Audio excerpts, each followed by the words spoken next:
Before you jump, it's the scariest thing in the world. You're shaking, you're second-guessing yourself.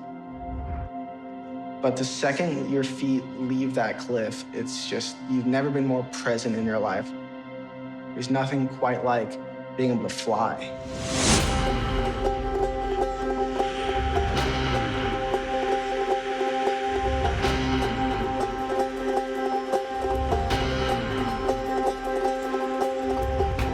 When you have a wingsuit on and you're flying next to a mountain, you can feel how fast you are.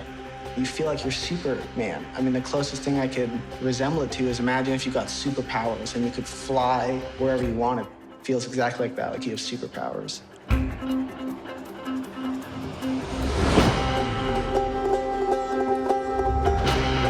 It's a shame that it comes with all these risks, you know, losing friends. But that's really not what it's about. It's about just living to the fullest extent. I love it. I can't stop.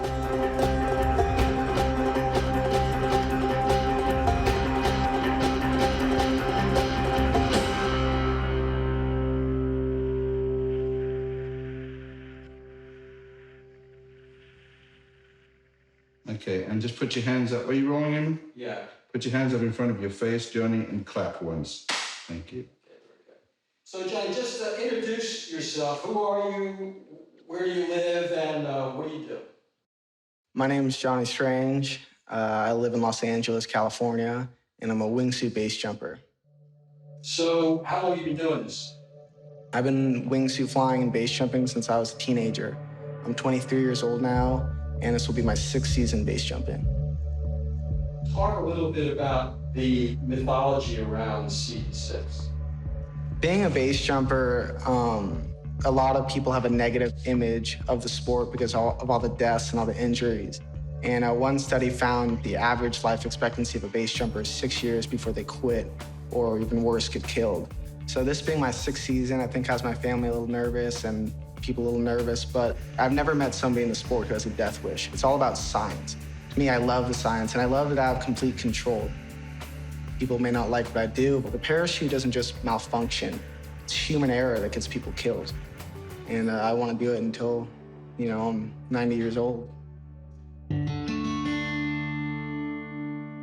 know, he was always kind of a danger to himself because he just wasn't afraid.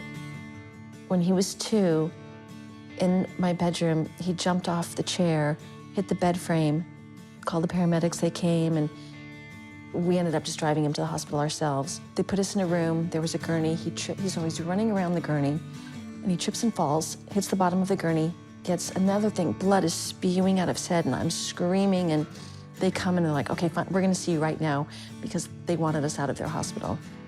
8 days later, he jumps off a chair in the living room, you know, basically saying he can fly again, hits the bottom of the door frame of the door, another big gash in his head. We go to the hospital, and it was the same hospital staff, and I just said, you know, they're gonna report us to child services, and at that moment I thought, oh my God, no, I can't. What am I supposed to do with this kid? This is the gnarliest thing I've seen in a while. I don't know if this video can do it justice, but that's a pretty hardcore gap with some concrete at the edge. If anyone can do it, it's gonna be Trevor's fucking crazy ass. We're gonna go for it, see what happens. I'm Trevor Jacob. I'm 22 years old. I'm Johnny Strange's best friend, and I am an Olympic athlete in the discipline of snowboarding. My first memories of Johnny was when we were younger, just to go out and see what we could physically accomplish, because it was just like this strong brotherly bond that was just there. Trevor and Johnny grew up together, being kind of the wild boys that, you know, everybody in the Malibu area talked about.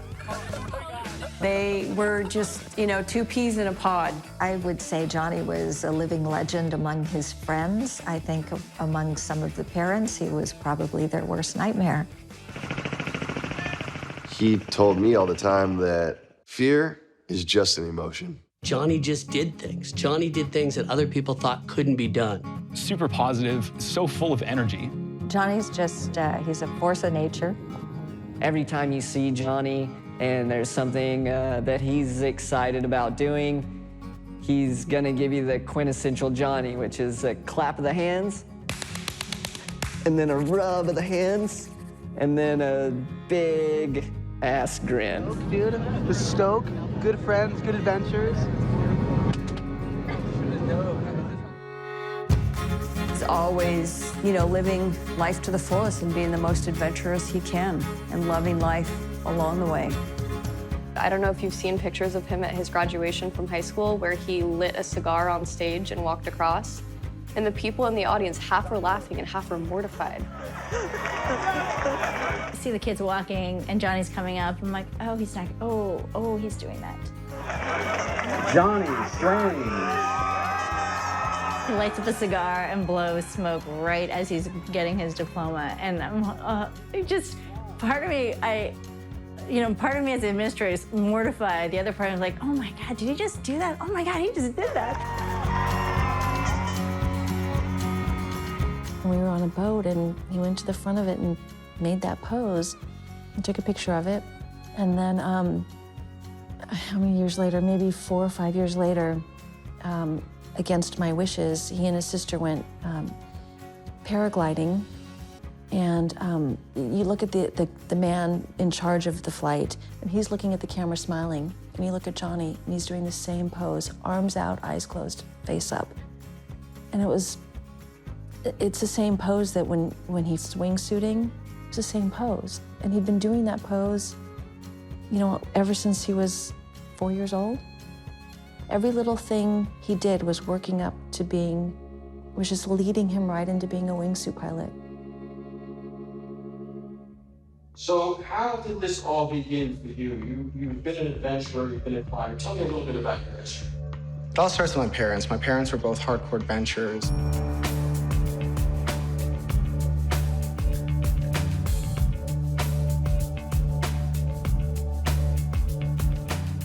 I think Johnny definitely comes by this very naturally. Obviously, his parents are risk takers and they're adventurous and they are full of passion. Johnny embodies probably the most extreme of both of them.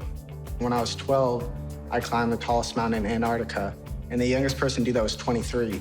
So I broke that record by a bunch of years, and it caused a bunch of drama in the climbing community.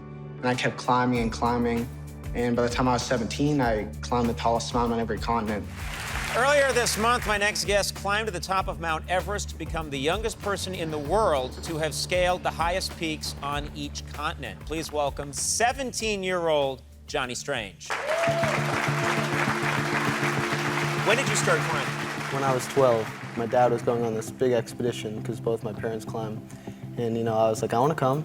It's crazy to me because I would not go with my father to the dry cleaners, when I was 15. The first mountain we climbed in Vincent was just, here's a trip, son, let's do it together and see what happens. But I found this article about that climb, and it reminds me of how young Johnny was when he was 12. He still has his bowl haircut and his coat's too big for him, but you can tell on his face, even from this picture, that he's serious about doing this mountain. I met Johnny. He's joined our Vincent climb, which is the highest mountain in Antarctica. And I was pretty amazed. He was a young man. I mean, he was 12 years old when I met him. The feeling amongst the team members was that, oh, we got a kid on the group. No, this is gonna be a drag. But Johnny proved pretty quickly that he could carry his own load and he could hold his own in a conversation with any one of those guys. He turned 13 on that trip, and I had given him an ice axe for his birthday. But ice axe crampons clipped in, there are crevasses, it's freezing down there. It's only when you look back and realize, gosh, he was so little.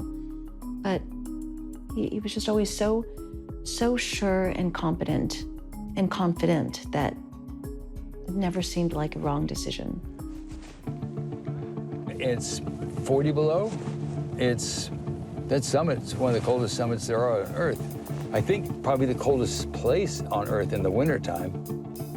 I remember a guy talking to me on that climb saying, boy, has your son ever climbed before? And I said, no, this is his first mountain. He said, boy, he's super strong. Johnny marched right up that thing as a 12-year-old, like it was nothing. And then somehow Johnny started focusing on, I want to climb the 7 summits. I want to be the youngest to do them. Right now, there's a few other people trying to do that.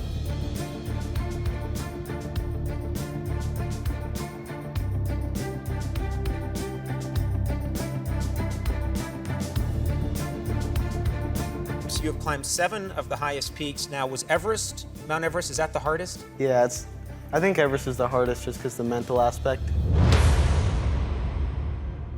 You know, I just remember the media exploding, and it was a really big deal, and it was really exciting for all of us to see, because here's this kid that we all love and grew up around, and there he is, you know, making his dreams come true and accomplishing all these big things that no one in the world has ever done before. On the climb to Everest, you go through various villages, most of which have monasteries in them and monks that have lived in those mountains for thousands of years. Johnny had a big affection for the monks and their practice and their dedication to a lifestyle. And he'd spent some time in Bhutan in the Himalayas and skateboarded with some monks, some children who went to the monastery, and they'd never seen a skateboard before, and he taught them how to skate. Johnny, in particular, was very attuned to the locals and the feeling of being in the mountains. And there's pictures of us being blessed by the monks before we climbed, just for good intentions and also for safety. There was a lot of sort of undertones of people saying, that's too dangerous, what are you doing with your son on Everest? And I respect that, I understand that, and I had concerns too, but his desire was so strong to be there. And so I felt if you took a sensible approach to it and you didn't try to go outside of your abilities, that you can make it relatively safe. But there's no guarantee. There's aspects of this Mount Everest climb that I want to go over with you. You have to put there's a ladder that you have to lay out over the gorge, but it's changing and shifting every day. Is that correct? Yeah, so, you know, that ladder was there in that picture, but a few days later it wasn't, because like an avalanche, you know, took it out, or it opens. Do you bring the ladder with you? Who's bringing the ladder up there? Is there a Home Depot at the summit? It's very dangerous, and a lot of people don't make it through there. In fact, one of the things that happened on our trip was when we were leaving base camp prior to our summit attempt, there was a giant collapse of a piece of ice that fell about 5,000 feet onto the base of the ice fall. It swept across like a thunderous noise. And unfortunately, there was a few climbers who were out there at 10 in the morning, which is too late to be out in the ice fall. And one of them perished, was knocked out of his boots, and they never found him. His boots were sitting there. It's enough to unnerve even an experienced guy like myself. So for Johnny, I think it was a big challenge. When we summited Everest, it was just the most incredible day. It was a beautiful, completely clear, which isn't always the case. And you can just see mountains as far as you can see, and you just know that you're at the highest place in the world. It was really magnificent. He wasn't just climbing mountains to set records. He was climbing them to bring awareness to his favorite causes. People can think, well, this kid was just, you know, very privileged, and I don't think he looked at it that way at all. I mean, he understood how fortunate he was, but he wanted to bring awareness and do something good for the world.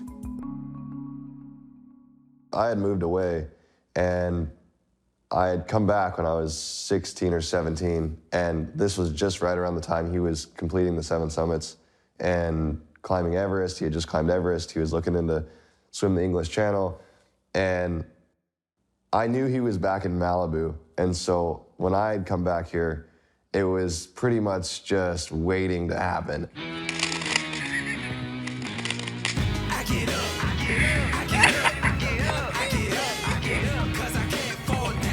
There was a period of time that Trevor and Johnny, they were just doing crazy stuff.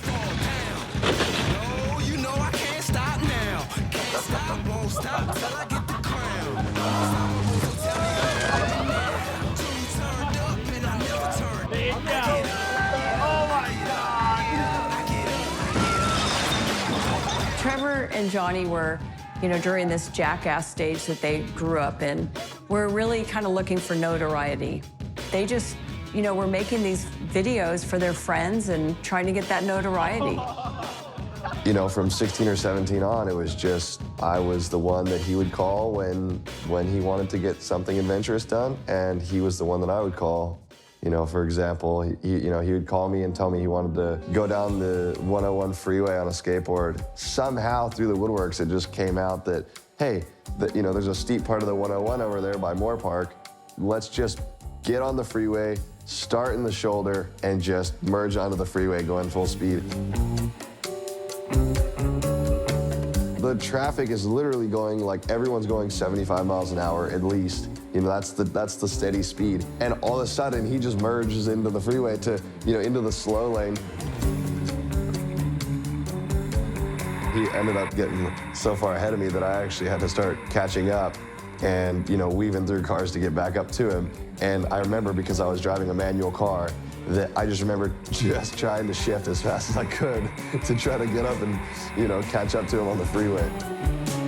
He got up to pretty fast. I mean, I think he was going like 50 or 60 by the time we were up to speed, and he was just cruising down the freeway looking around, and people at cars are, waving and flipping him off and doing whatever, so that was a fun day.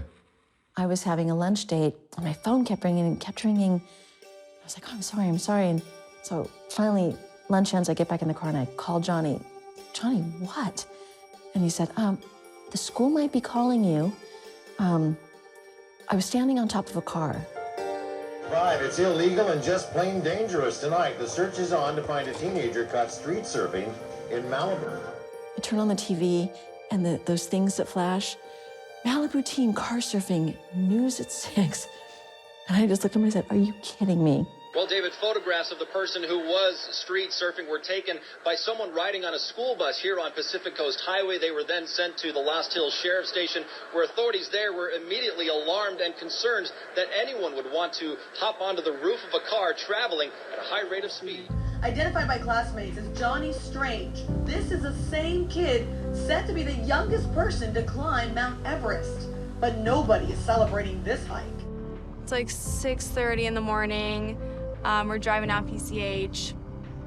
Johnny gets bored, I guess, because, sitting in the passenger seat, he's like, Julia, he goes, there's a Malibu High School bus behind us. Let's moon them. And I'm like, these kids are 13 years old. You're not mooning them. He starts to stand up. I'm like, Johnny, stop, hitting him while I'm driving. Stop, Johnny. He goes, okay, fine, I won't moon them. Rolls down the window, looking at the bus, climbs out. I'm just like, what, Johnny, what the fuck? Screaming. I was down in court and somebody said, I think that's your son on the national news. And, unfortunately it was. But, one of the discussions we had about that is I said, Johnny, what you don't want to happen is to have copycats, because other people could do that and someone could get hurt. And you better tell people not to do this. Hey, how's it going? It's Johnny Strange. I would like to apologize for car surfing earlier today. I really regret it, because if anybody ever followed my actions and did what I did and got hurt, I would forever feel responsible. I'm sure he threatened his life to never do it again. And then, of course, I heard afterwards that he had done it numerous times. I was like, Johnny, I'm so glad I didn't know. But all these things, all these canyons that I didn't know about that he was skateboarding, and it's always the same thing, faster, faster. And then it just hit me that this kid couldn't get enough speed. All right, here we are, Malibu, California, Canyon Road. Pretty sunset. but we're not in Malibu for the sunset. We're here because that guy is about to break the world record on a skateboard. I'm filming. All right. Shadow of darkness.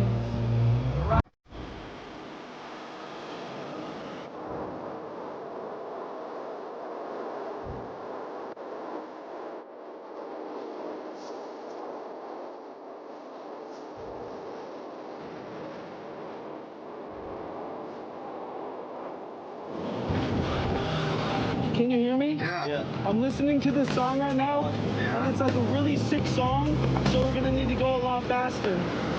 Alright.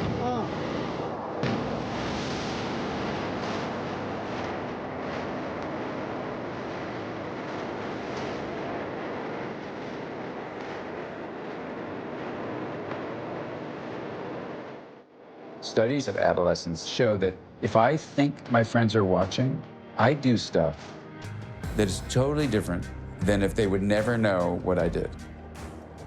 And the sad thing is, the adolescent period involves 2 to 3 times the likelihood of having permanent damage to your body or death due to something that an adolescent did.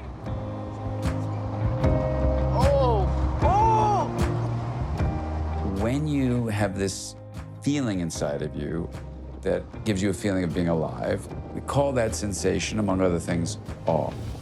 Because awe is such an important emotion, there may be individuals that only get awe with risk-taking. Okay, Max, let's go. Let's go right now.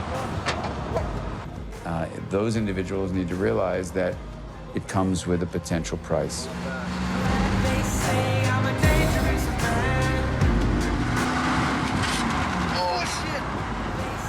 Slow down quick, You all right? Are you okay? Oh, shit.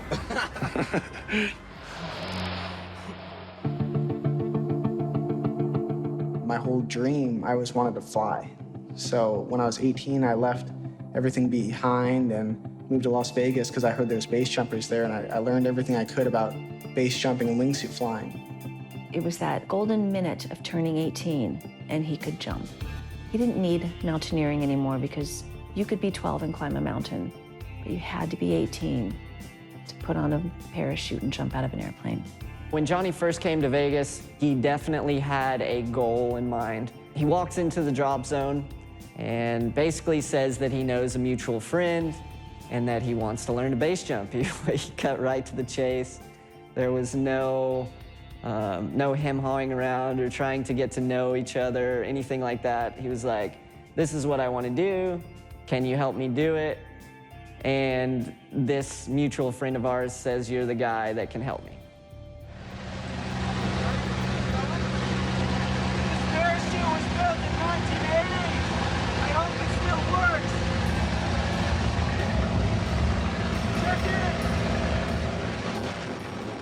When it comes to learning base jumping, there's opinion upon opinion upon opinion on how it's supposed to be done.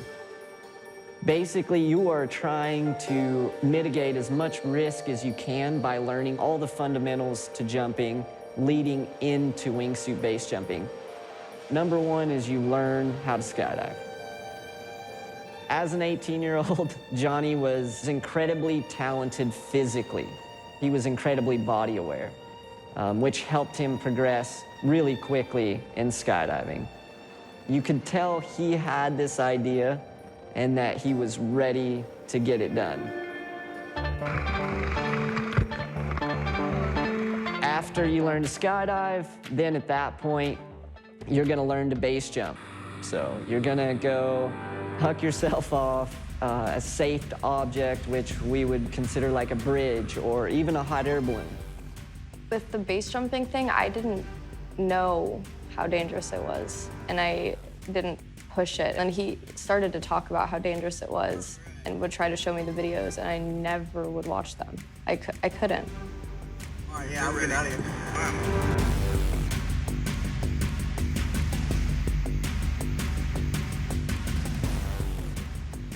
Yeah, he was just wired differently than most of us. You got high on life, just high on adrenaline, maybe you would call it. But the thing was, for him to get that feeling of adrenaline rush or just fun was 10 steps over past the line. Yeah. And once he accomplished something, He had to take it. he would go to the next level. There's It's like, never a stopping okay, cool. point. I did that, and now I'm gonna try this next time. Did you see that one video where he's on the needle in Vegas or whatever that is? Oh, yeah, that thing- was so crazy. the radio tower. He's just climbing up a radio tower and All by himself. Like, he oh climbed my up at like 4 in the morning, and then the sun's coming up, and he's finally at the top like a couple hours later. You guys need a picture. It's a ladder that's like however tall, like 1,200 feet, just straight up, just a ladder. And he just spent all morning just climbing up it. And he finally gets to the top, and it's sunny out already, and he jumps off.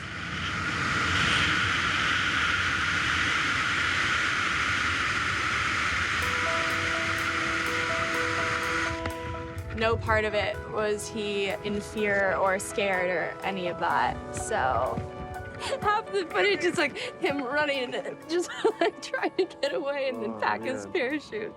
That was crazy. Didn't he use like car mats to throw over barbed wire to get through like one fence to get to the next? His brain's wired differently, it's what made him jump off cliffs. It's what made him climb the tallest mountains. It's what made him surf huge waves, ride his skateboard down a hill that's way too steep, Johnny knew no bounds. He would just do it. And at the time he started jumping, he was also after the goal of the Explorers Grand Slam, which is the 7 summits plus the North and South Pole.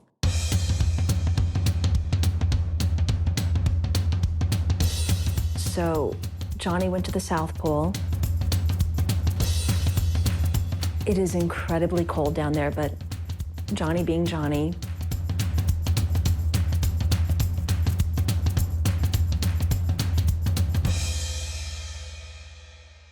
but the next thing was to go to the North Pole, and he wanted to jump out of a helicopter, parachute out, and land. My name's Johnny Strange, and I'm here to skydive into the North Pole. If everything goes right, it should be good. Because if not, I'm gonna smash into the ground. I was dead set against it because a group of guys had tried to do it at the South Pole, and their parachutes froze, and they never opened. So all these people jumped, and that was a complete catastrophe. Everybody could say, oh yeah, it's dangerous, you could get hurt, you're an idiot. But everybody dies eventually, and I'm just trying to live my life to the fullest. The night before he was to take off, Johnny was real excited, and I sat down, we talked a bit. One of the problems, as you may or may not know, at the poles, there's less atmosphere than there is at the equator. So if you're using an altimeter, it's going to be off, and it could be off by several thousand feet.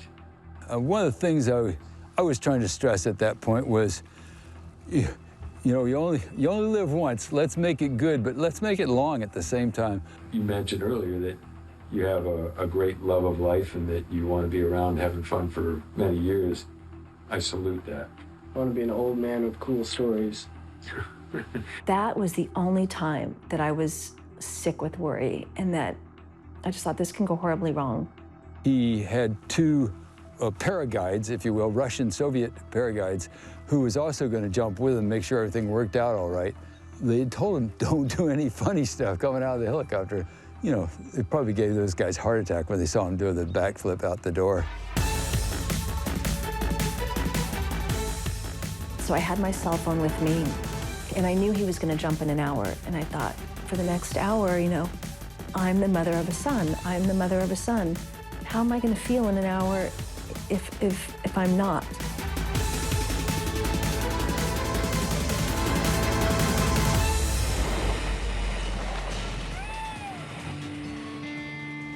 You're alive, my friend. Sure enough, the phone rings. Hey, Mom, it's Johnny. Just wanted to call you and tell you I'm still alive. I'm at the North Pole now. Just got dived in. So that's another record that he has. But I just remember thinking, I never, ever really want to do this again. I don't want to be in this position. So I first met Johnny while skydiving in Paris Valley, California. I didn't actually know anything about his accomplishments until, man, years later. I just was jumping with him, and he was a fun guy to be around. He was just a regular guy out having fun. But Johnny was fast. The thrill of flying, it's really like no other.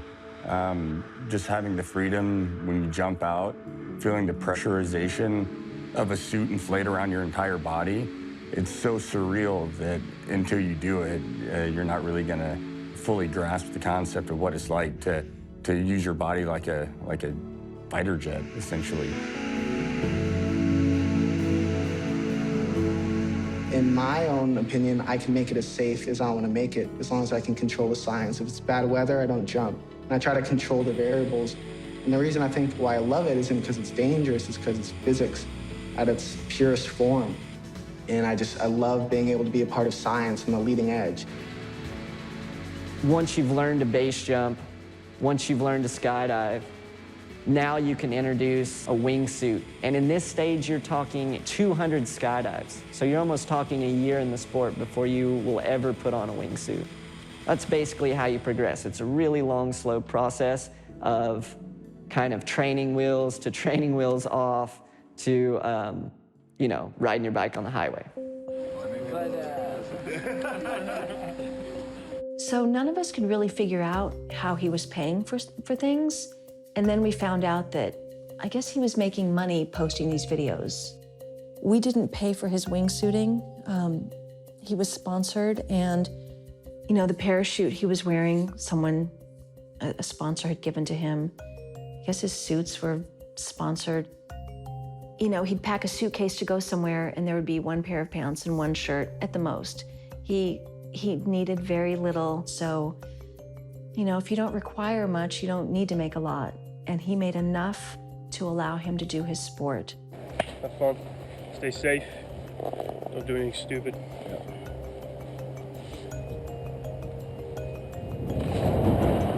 Johnny's introduction to the sport started off slow and proper. He went to France to learn to fly some wingsuits out there, and that was pretty respectable then. That was kind of the progression that people were leaning towards. You have to keep in mind with Johnny's progression that at that time, there was a lot more cowboy-ish stuff going on. There was a lot more people pushing the limits before they were ready. And who's to say if anyone's ready or not? But after his first trip to Europe, he started trying to progress extremely quickly, in my opinion, and that's my opinion.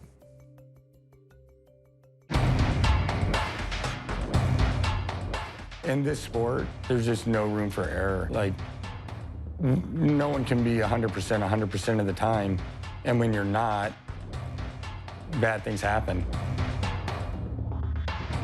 Base jumping is such an underground sport and unregulated that no one really knows how many jumpers, but there's not many of us. So say if there's like 2,000 people who base jump, maybe there's, you know, less than 1,000 people who wingsuit base jump.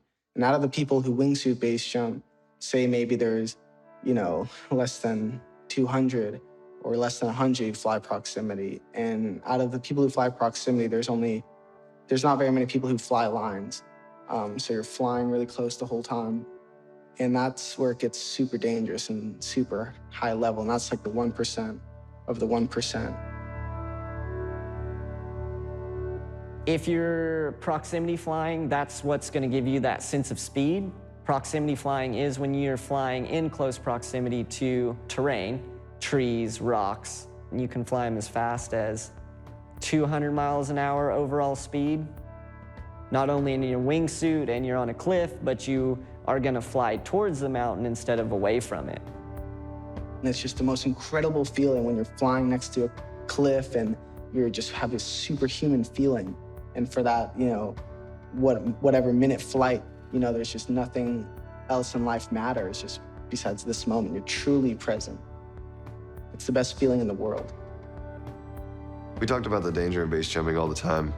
In fact, I think it mostly got brought up because he would be intrigued by somebody that got hurt or died.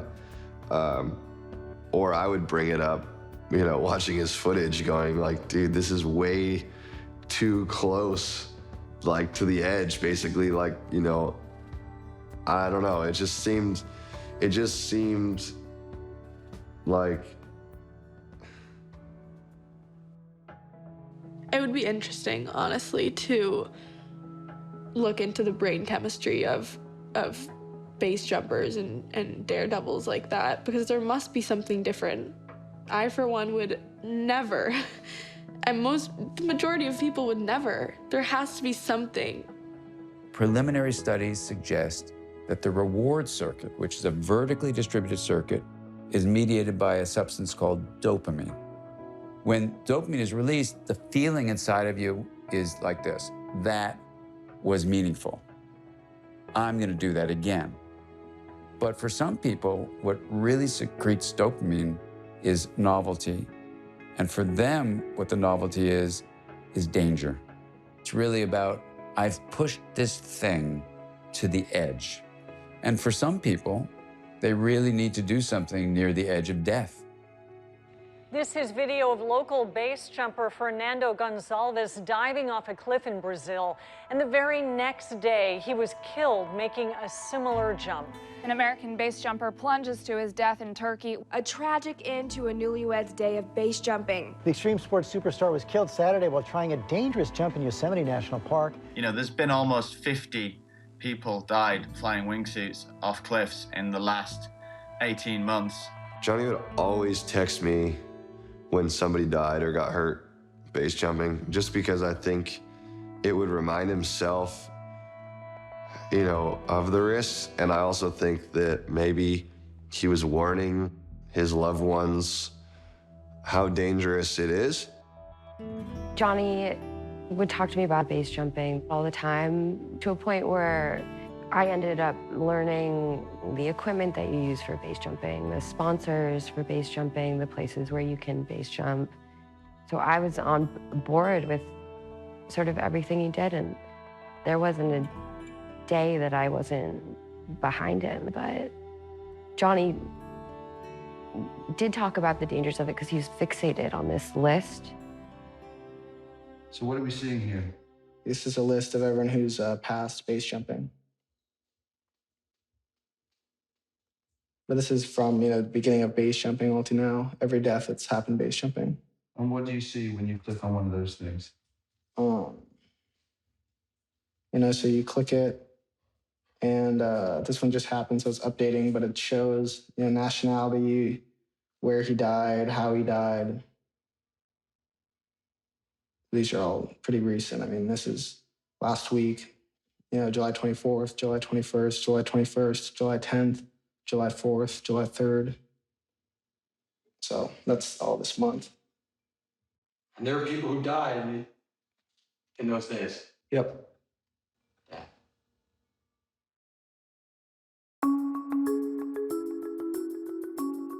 It affects everyone differently when these type of losses happen in our community, you know, and you start questioning what you're doing and why you're doing it.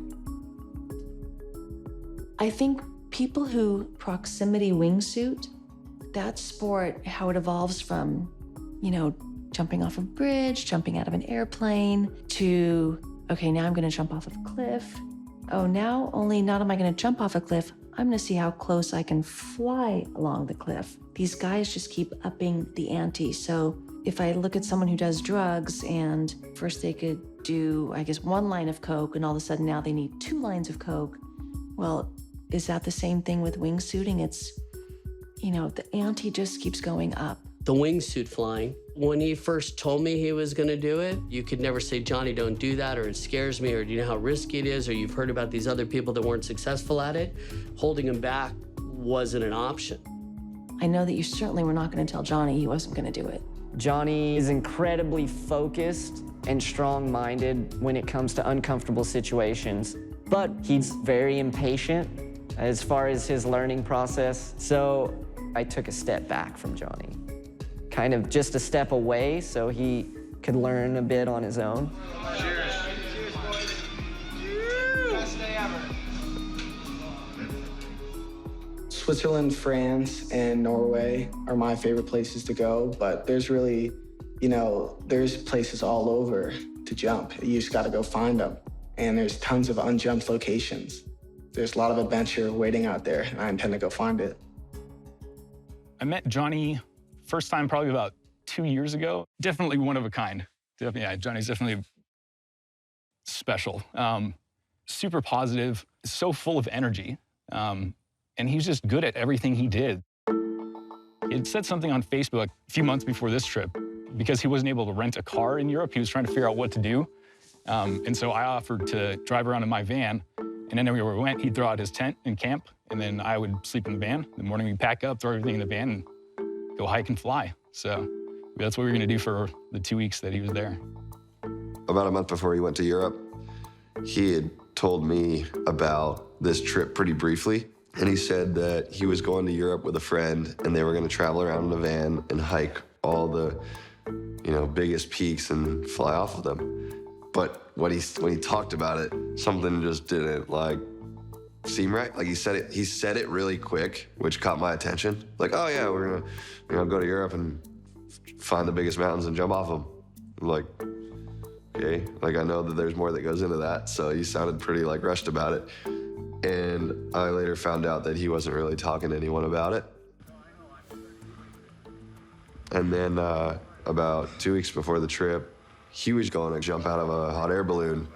That's how, Johnny was training for these base jumps, is because when you're floating in a balloon, there's no forward wind speed like in a plane, and there's no any air like in a helicopter, because you're just floating there. It's silent, and it feels like you're just standing on top of the biggest cliff in the world.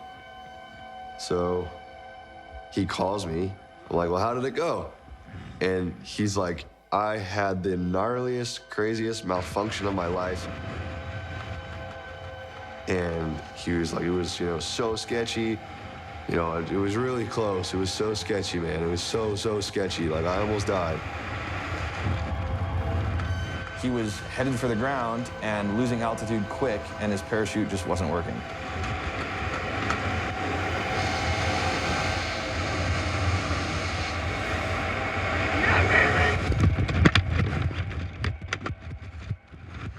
And he's telling me all about what had happened, and it was such a close call, and this was about 2 weeks before. And then, he was driving me up to the train station, and something just didn't seem right.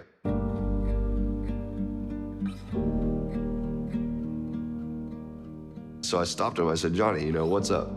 I said, what's going on? There's something doesn't seem right. You don't seem okay. And he's like, oh, no, I'm fine. But he just seemed down on himself. He seemed like something was, not okay. And I knew he was heading off on his trip, and I didn't know when the next time I was going to see him was. And I had my camera in my backpack, and so I just decided to pull out my camera and film a clip of us. All right, Johnny is dropping me off at the train station. I'm going train hopping. He's going to Europe to go wingsuiting. And we're just gonna be hardcore and charged the rest of our lives and give no fucks. You heard it from the man himself. But cruising down this highway, living life, enjoying it to the fullest. Every day. Yeehaw! And then about 4 days later, this was probably about 2 days before his trip to Europe, he calls me and he's like, Trevor. I'm like, what? He's like, dude, I lost my passport. And he's laughing. And he was laughing about the whole thing. And I stopped him on the phone. And I was like, Johnny, do not go on this trip. I said, these are signs. I said, these are signs, something out there is telling you not to go. When Johnny left to go to Switzerland, I drove him to the airport. I was actually going to meet his father halfway so he could say goodbye to his dad. And on the way, Johnny and I hadn't had a lot of time to talk before this trip because his sister had just gotten married 10 days before, and it was a really busy time for all of us. So finally, I was alone in the car with him, and I said, Johnny, if something happens to you And he stopped and he looked at me and he said, something doesn't happen. And I said, okay, if you die, it's not just you, it's all of us. None of us are ever going to be okay again. No one you love is ever going to be okay again. And I looked at Johnny and he was crying. And I said, Johnny, you're crying. Don't go. Don't you think this is a bad idea? Why are you crying? I've never seen you cry. And he said, he just sort of mumbled and put his head down. And I said, Johnny, you're crying. And then I started crying. And that was right at the point where we were going to meet Brian. And we got out of the car and I hugged him and we were both crying. And Brian said, why are you guys crying? And I looked at Brian and said, don't let him go. So he got out of the car and he had tears in his eyes and he said, Dad, I love you. And I said, why are you going? You know, why are you doing this? Is there anything I can do to stop you from going on this trip? And he said, no.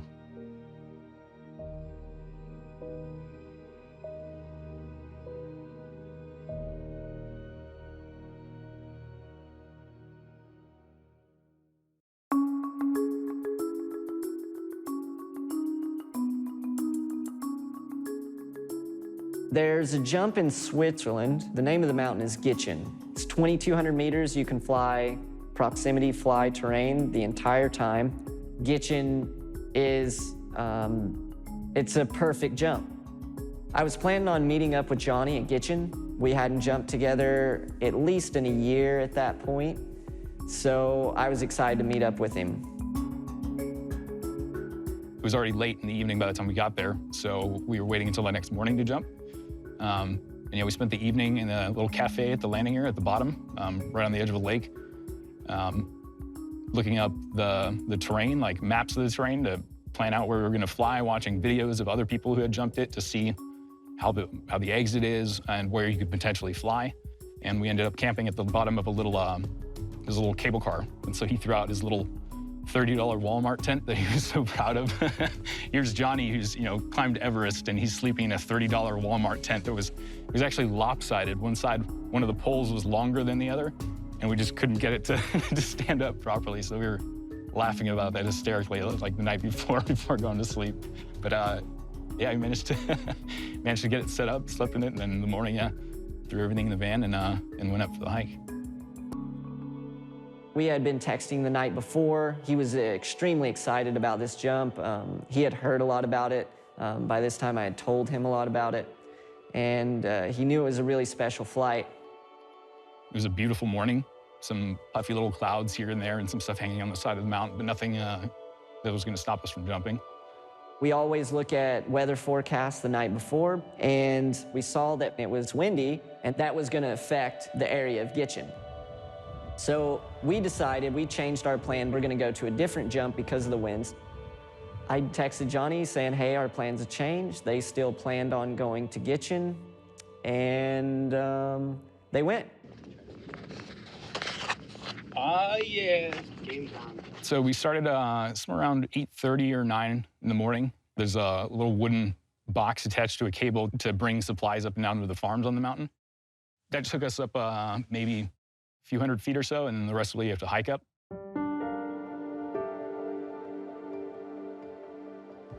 Actually, we didn't see anyone else on the mountain that day, so it was just the two of us. Yeah, on a beautiful mountain with valley below, a lake, snow-capped mountains in the distance. Yeah, it was beautiful. And then about 2/3 of the way up, we started to feel some wind, pretty gusty, but it was also lulling for several seconds to a minute at a time. So when it was blowing, it was blowing pretty hard, but it would also stop for long periods at a time. A lot of times, especially when it comes to wind, you have lulls, like waves, like crests and troughs of waves. You'll kind of mentally time the lulls, which means when the wind is blowing at its hardest to when it's blowing its softest. The technique for jumping in wind is to jump out and stay penciled, to keep your wings closed, because with no relative airspeed, you're jumping off in static air with your wings open, the wind can be enough to actually flip you over. And so we kept discussing that over and over while we were getting ready, and then on the exit again while we were standing and waiting for a lull in the wind, about jumping out and staying closed for the first few seconds. And so you had some airspeed, and then opening the wings and flying. This jump for Johnny was the shortest start that he had done.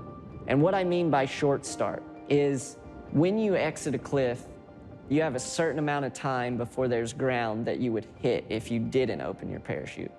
That can be anywhere from 5 seconds to 12 seconds. So at Gitchin, it is a technical jump. It's 6 seconds to impact. If you stand on the edge of Gitchin and you drop a rock 90 degrees straight down, it's gonna impact in 6 seconds. The suits take at least 2 to 3 seconds to inflate to start flying. So that's putting you extremely low to the ground already from the beginning.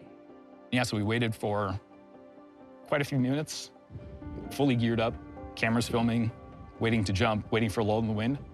It was fully confident about it. I mean, it was loving life. We both were. We were both on top of the world. Everything was perfect until it suddenly wasn't anymore.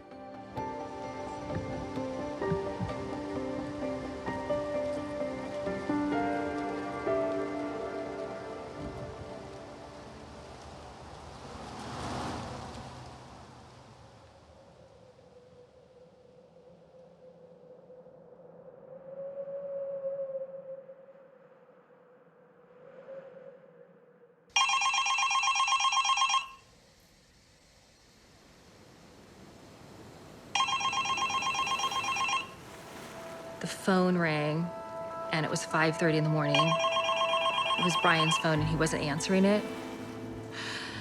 And I said, "It's Johnny, answer the phone." And I knew before he answered the phone, I knew before anyone said anything. And when Brian answered the phone, he was doubled over, and I couldn't hear what the person on the other line was saying. But I could tell the person wouldn't say anything besides he's been in an accident. It was 8:30 or 7:30 Salt Lake time. So when I saw my ex-husband's house number on my car screen, then I just kind of knew, and I answered it. Normally, you know, if Brian would probably say hello, and I just said, "What? Why are you calling me at this hour?" And I knew. And I don't know how I got over in the traffic. I mean, flying down the freeway. And I couldn't stop screaming. I couldn't breathe. And thankfully, a cop drove by and I flashed my lights. And, you know, this man pulled over, backed his car up, and then he tried to take the keys out of my car. And I said, "No, because you'll disconnect my call." And I don't know what happened after that. I didn't think about Johnny. I thought maybe it was, you know, my family or my dad or whatever. I just didn't know, but I knew that when I was looking at the phone, something was wrong. So I answered it, and it's my brother, and he's just like crying and crying and crying, and he told me, you know, you want to hear some shitty news? And I was like, "What's going on?" And he goes, "Johnny died." As soon as I got the news, my first concern was getting to Johnny. I had to go get up with Alex, so we drove straight to meet Alex, and we were planning on identifying the body and all that.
realize the strength.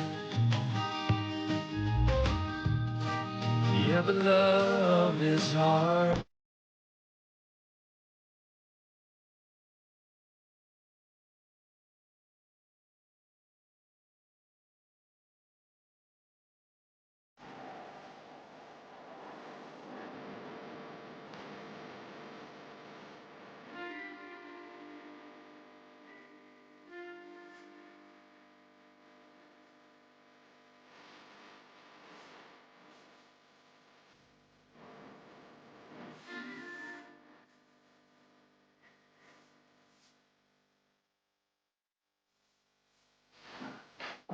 A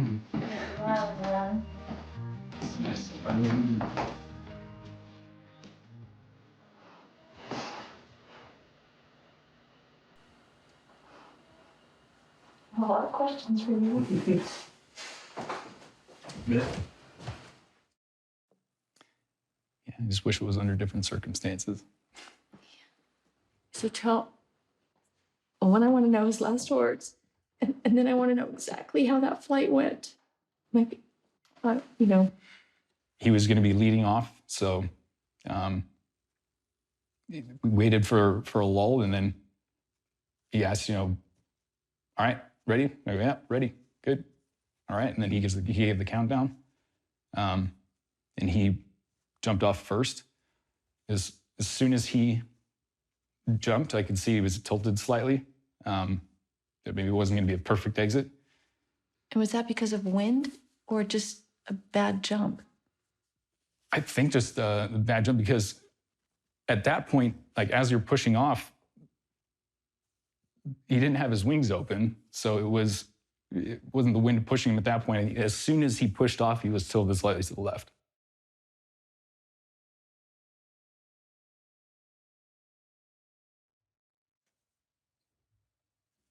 And so as I go off, I can see that he's in quite a bit of trouble, because he's definitely going low, like going head low, as we say. So it wasn't until I watched the video afterwards to show the helicopter rescue services where he was that I realized how bad the exit actually was. I didn't realize that he had flipped all the way over. Because he flipped all the way over vertical and straight down for the first 4 to 5 seconds, that he didn't quite have the momentum and the lift over the suit to be able to fly it out. And it was the 8-second mark when he. So you saw him and you filmed him hit. What are you doing then? Well, I had to fly it out. I mean, I had no choice of it. It crossed my mind for a second. It crossed my mind for a second to open my parachute and land right there, but I knew there was no chance. Yeah. So all that's going to do is put me on the side of the mountain and not be able to necessarily get rescue there quickly, or I don't know what. So I had to fly it out, and I flew for a whole minute and a half before opening my parachute. What are you flying for a minute and a half? What are you thinking when you're flying? That was an out-of-body experience for me. I was screaming in flight because I knew it had happened.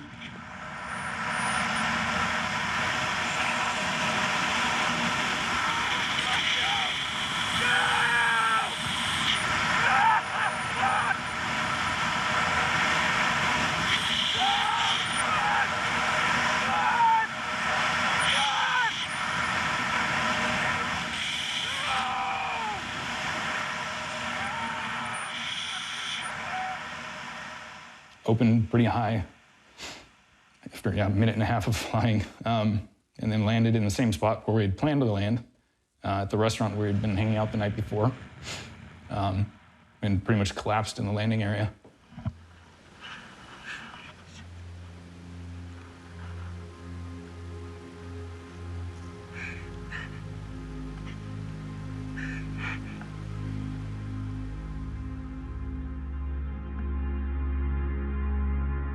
A letter from Johnny. I'm not scared of flying. I'm not scared of dying. I'm scared of loving these people. I'm scared of the day they lose me. I'm scared because I know they'll hurt. I know they'll miss me. And I know they'll think that I didn't care enough about them to stop jumping. That's the worst part. I wish I could make them understand without having them jump. If I had a son of my own, I would pray inside that he never jumped. But once he did, I would know that there is nothing I can possibly do to stop him.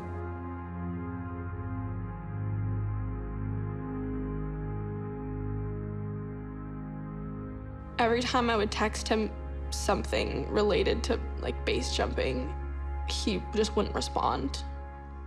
Like on July 20th, I said, every time you post a status, I get scared. He didn't respond. I said, hey, Jojo, and he said, hi, Ken. I said, how did your friend die? And he said, rock climbing. And I said, he fell, and he said, no, the rock shot him. He was always, when it came to death, he would just mess around with it. On July 22nd, I said, please stop base jumping. And he just didn't respond to those.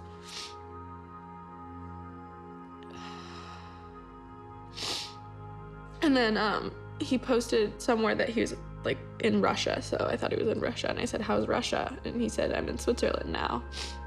And we always talked about Instagram. I don't even think he followed me on Instagram. And I said, you never like my pics on Insta.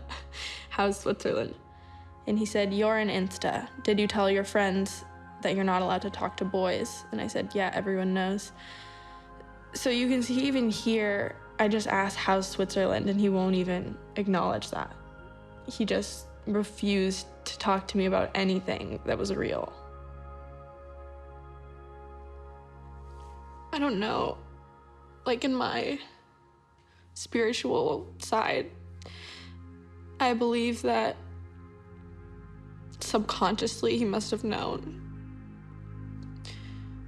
And I just think that it was just like too hard for him to look at his little sister and his older sister who like love him more than anyone on the planet, and Piper, his girlfriend, and say like, I'm doing this and I know that I could die. And if he subconsciously knew that he was gonna die, like how could he respond? What's he gonna say? He wasn't gonna stop. Wingsuiting, and I don't know if proximity makes it worse, but wingsuiting is so addictive that you can't stop. And look at Alex. 6 of Alex's friends have died this year. Alex still flies. Johnny wouldn't have wanted me to stop. None of my friends that have died would have wanted me to stop. And what we do is such an amazing thing, pioneering human flight. So it's such a beautiful thing, and it's given me so much that I don't see myself stopping. It's supposedly more addictive than heroin.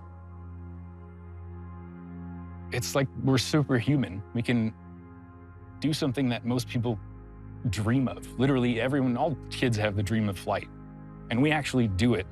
He didn't like being called an adrenaline junkie. He was offended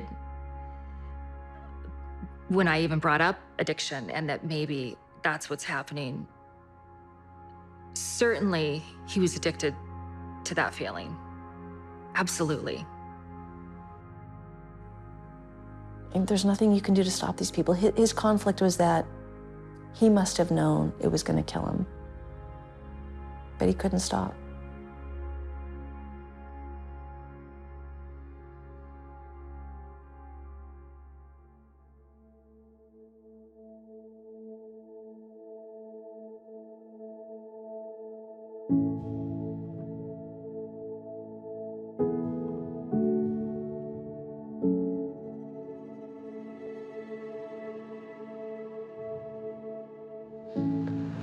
I know not why my son was taken from me and my family at the age of 23.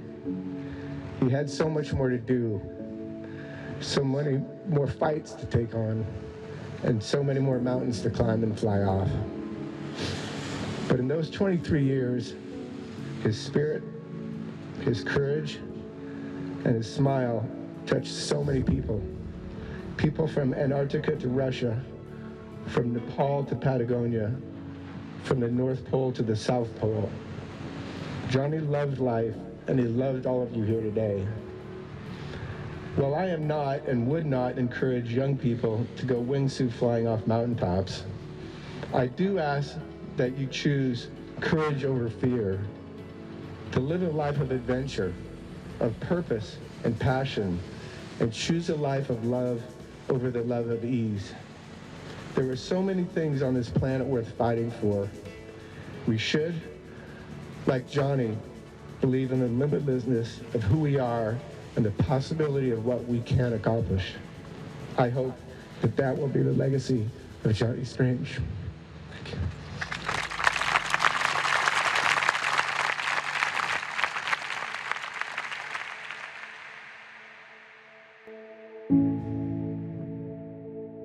You know, everybody handles things differently. You know, when I have a friend who dies, I open a beer and, you know, rest in peace. But everyone has their own ways of handling it. You're not supposed to focus on the death, you gotta focus on the life.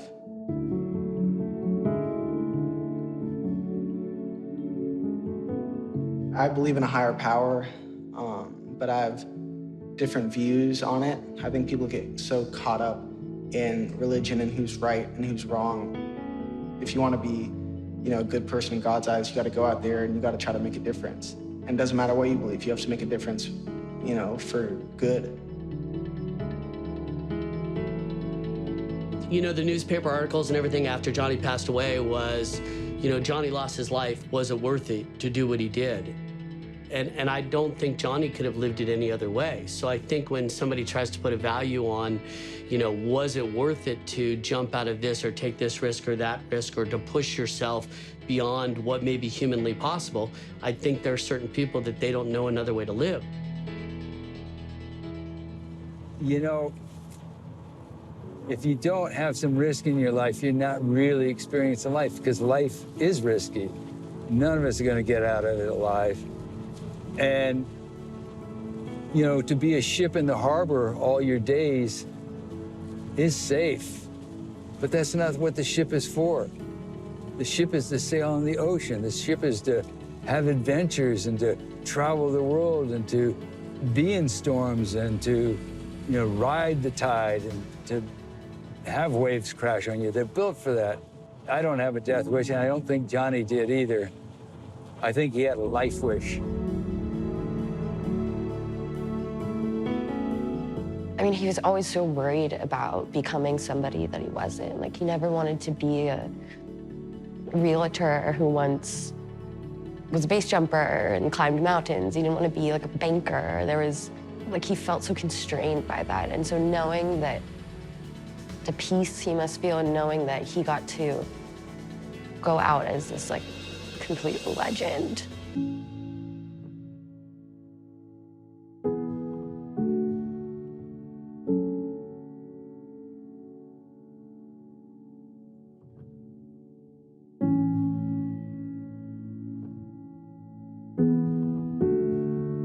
The smile on Johnny's face when he lands, I mean, like, joy was just oozing out of him because he had a good flight.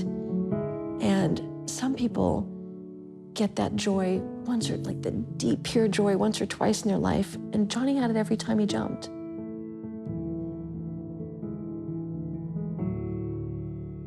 You know, in the end, I think that Johnny lived his life exactly how he wanted to live it.